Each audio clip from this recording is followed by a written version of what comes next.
Quelqu'un nous a raconté hier son aventure avec des chauffards. Des chauffards qui lui avaient refusé la priorité. Un premier qui ne s'est même pas excusé, puis une seconde conductrice un peu plus près de chez lui, dont la réponse fut plus inconvenante encore.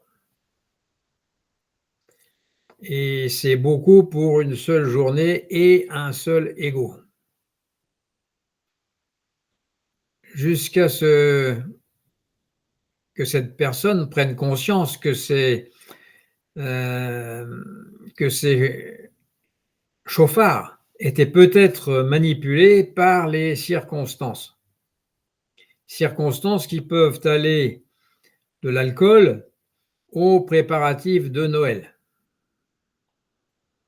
Et ces personnes, ou ces chauffards, étaient peut-être ailleurs, dans leur esprit.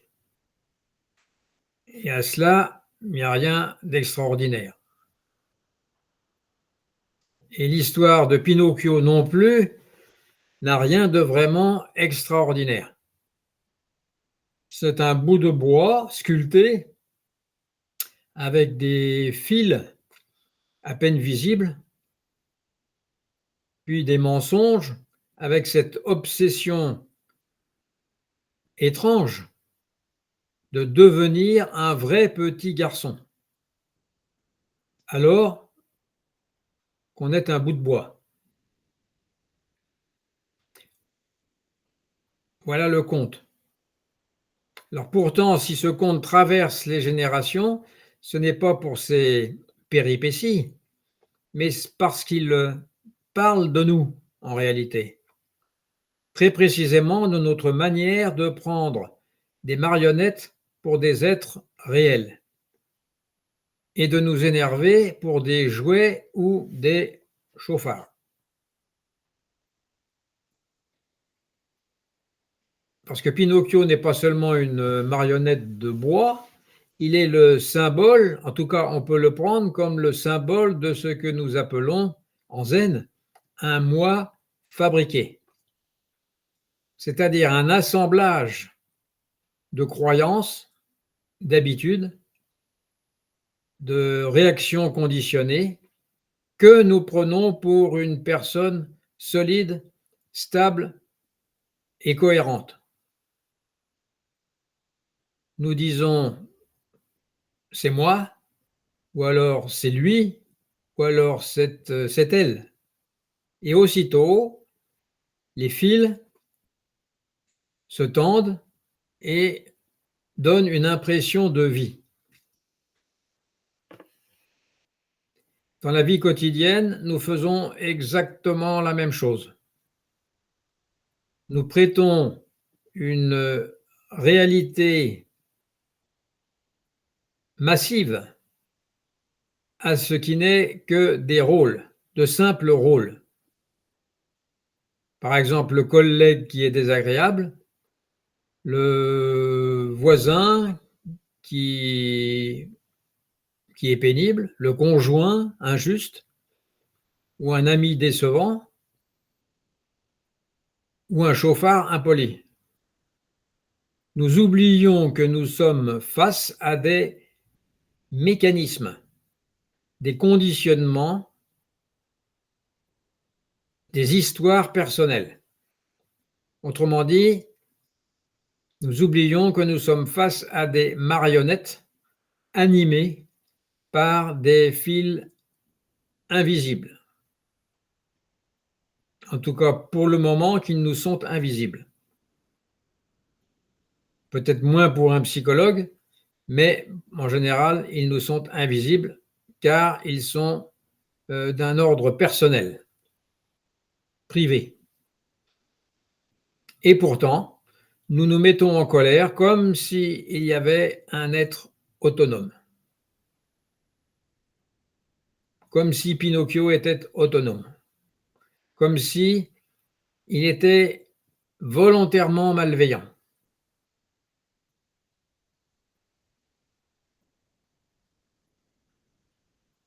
Un maître zen disait: l'homme souffre non pas à cause de ce qui est, mais à cause de ce qu'il croit réel. La souffrance vient de notre croyance, de nos croyances. Pinocchio ment et son nez s'allonge. Eh bien, nous mentons aussi, mais nos nez ne s'allongent pas. Ils se durcissent de l'intérieur. Encore que la biologie nous apprend que le nez, comme les oreilles et les ongles, grandissent tout au long de l'existence.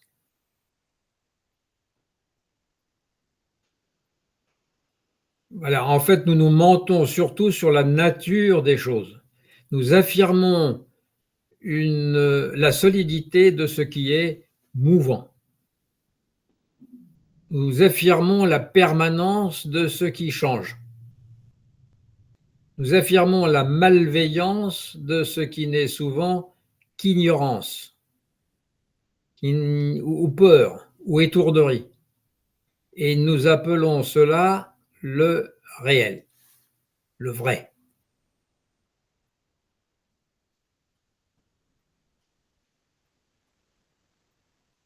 Nous souffrons parce que nous pensons que ce qui est faux est vrai, et nous pensons que ce qui est vrai est faux. Voilà les paroles de Bouddha. C'est comme le pratiquant lors d'une séchine qui se plaignait sans cesse d'un autre pratiquant parce qu'il fait trop de bruit en marchant, parce qu'il ronfle, parce qu'il ne respecte pas les règles, etc. Et au bout de quelques jours, à l'entendre se plaindre, le maître lui dit simplement: tu es en train de te battre avec une marionnette et tu perds. Le pratiquant en question ne comprit pas tout de suite, mais un matin, en entendant encore ces pas bruyants, quelque chose se détendit, quelque chose lâcha. Les pas étaient là, mais la colère avait disparu. La marionnette continuait de marcher, mais les fils étaient tombés. Pinocchio, lui, court sans cesse après des promesses.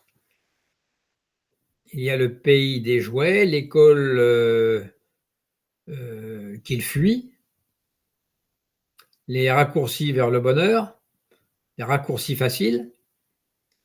Chaque fois, il prend le jouet pour une réalité ultime. Et chaque fois, il se fait attraper. Et nous faisons pareil. Nous croyons qu'un mot blessant, un regard de travers, une priorité refusée ou une opinion différente sont des choses graves, en tout cas sérieuses, presque intolérables. Et alors nous réagissons comme si notre existence était en jeu. Dogen disait, on va finir par le savoir, étudier la voie, c'est s'étudier soi-même. S'étudier soi-même, c'est s'oublier soi-même. Mais nous préférons étudier les autres, les analyser, les juger et les corriger pour qu'ils changent, comme si leur marionnette était plus problématique que la nôtre.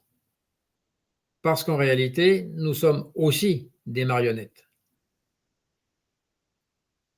Dans Pinocchio, il y a ce personnage du père, de Geppetto. Il aime sa marionnette telle qu'elle est, maladroite, menteuse, incomplète.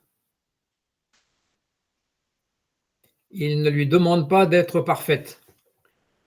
Il ne lui tire pas par des fils. Il ne la tire pas par des fils. Il attend. Et cette patience, c'est le zen. En ce sens qu'elle n'essaie pas de transformer la marionnette en une personne réelle, elle laisse simplement l'expérience faire son œuvre.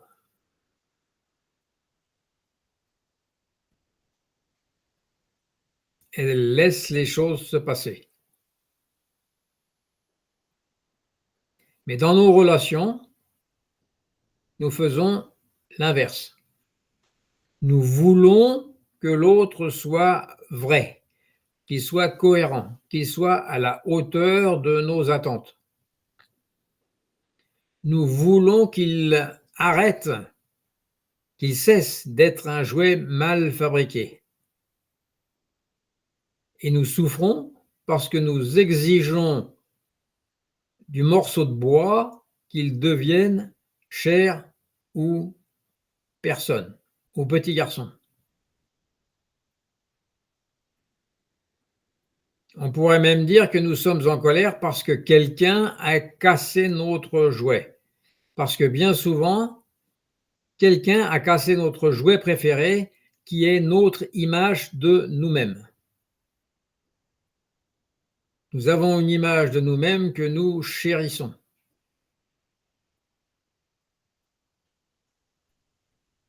C'est notre scénario relationnel, notre idée de ce que l'autre devrait être.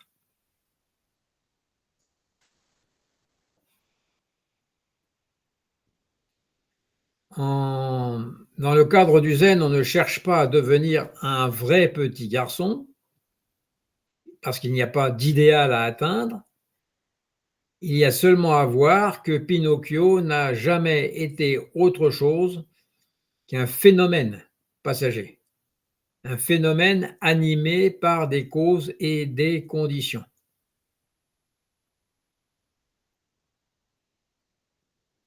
Par des causes et des conditions comme n'importe quel autre chauffard sur la route.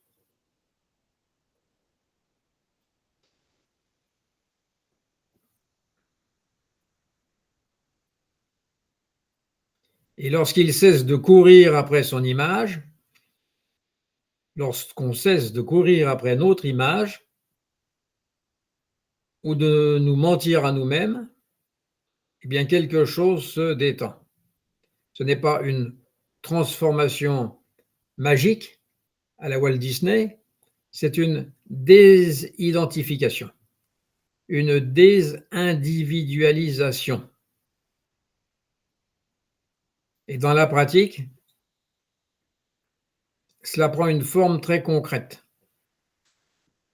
On est assis en zazen, une pensée surgit, du style il m'a manqué de respect. Alors on la suit, la colère apparaît et la frustration s'installe.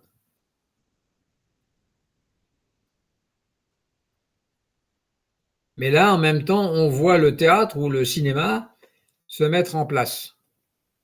Un moi offensé, un coupable, donc une histoire. Si l'on en reste là, assis sur le zafou, sans tirer les fils, eh bien la scène se dissout d'elle-même. Le bois redevient le bois et le jouet redevient le jouet.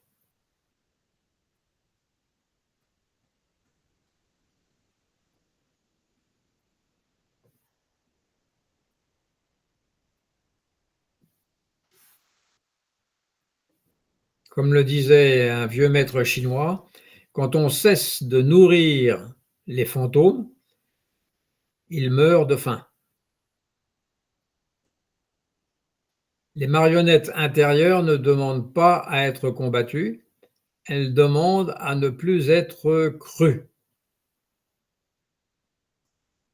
Alors peut-être que le véritable enseignement de Pinocchio n'est pas de devenir humain, mais de voir que nous n'avons jamais été autre chose qu'un jeu de formes ou de circonstances passagères. Et que s'énerver pour des jouets, c'est oublier que le jeu n'a jamais été sérieux. Le jeu, J-E-U, n'a jamais été sérieux. Et le jeu, J-E, non plus d'ailleurs. Sauf comme outil. Lorsque nous cessons de prendre les marionnettes pour des personnes réelles, à ce moment-là, quelque chose de très simple apparaît d'elle-même, c'est la compassion. Non pas une compassion morale, mais une évidence. Comment se mettre en colère contre un mécanisme? Comment peut-on haïr une peur? Comment peut-on punir ou vouloir améliorer un conditionnement? Voilà ce qu'il faut voir. Le zen ne nous demande pas d'aimer tout le monde, il nous demande de voir clair. Et voir clair, en l'occurrence, c'est reconnaître l'existence des fils, puis de les laisser tomber, parce que ce ne sont que des fils.